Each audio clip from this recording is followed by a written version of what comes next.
Heading, Concentrating on the Main Task. Subheading, Souls Lost Because of Divided Efforts.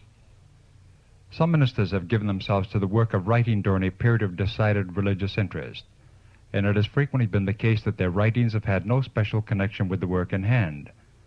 This is a glaring error, for at such times it is the duty of the minister to use his entire strength in pushing forward the cause of God. His mind should be clear and centered upon the one object of saving souls. Should his thoughts be preoccupied with other subjects, many might be lost to the cause who could have been saved by timely instruction. Testimonies, Volume 4, page 265, 1876. Subheading, Lost Through Divided Effort. Your mistake has been this. Just as soon as you enter upon an effort, you begin to do much writing. Now, if your part of the work is to write, if God has said to you, as he did to John, write these things, then give yourself to that, and do not attempt more. If you are to give discourses, your mind is not vigorous enough, although intensely active, to sustain the strain of speaking and visiting and writing. You should let your mind rest in a great degree when you engage in an effort to present new and startling truths to the people, the reception of which involves a cross. You need to carefully select your subject, make your discourses short, and important points of doctrine very plain.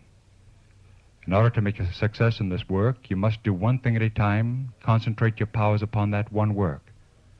Your judgment in this direction is at fault. When you begin to give a series of discourses, make these discourses the main business. Do not begin to write letters and articles for the papers, for you divide your strength in doing this. Elder Blank and Elder Blank were corrected in this matter. The Lord showed me that the important work of presenting the truth was being marred in their hands. Not one half the strength was brought into their work because of devoting so much time to letter writing. The visiting is the important part of the labor, but the time of these burdens was occupied in an almost constant writing, which wearied them, occupied their time, and did not help the present work, but hindered it. The people were robbed of the clear, convincing exposition of Scripture, and the devotional part of the work was neglected. Now the reason. Out of the desk they employed much of their time in writing, excusing themselves from visiting because they were so busy and so tired. As a result, they were brain weary when they came into the desk. They were not prepared to do a work that God could set his seal upon. They made nothing clear. Yet if they worked themselves up to a high pitch of excitement, they thought the discourses were powerful.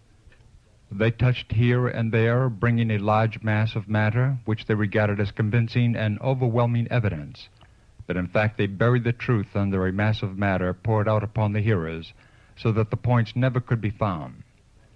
Everything they presented was muddled. So many subjects were brought into one discourse that no point stood proved and clear in the minds of those unacquainted with the truth.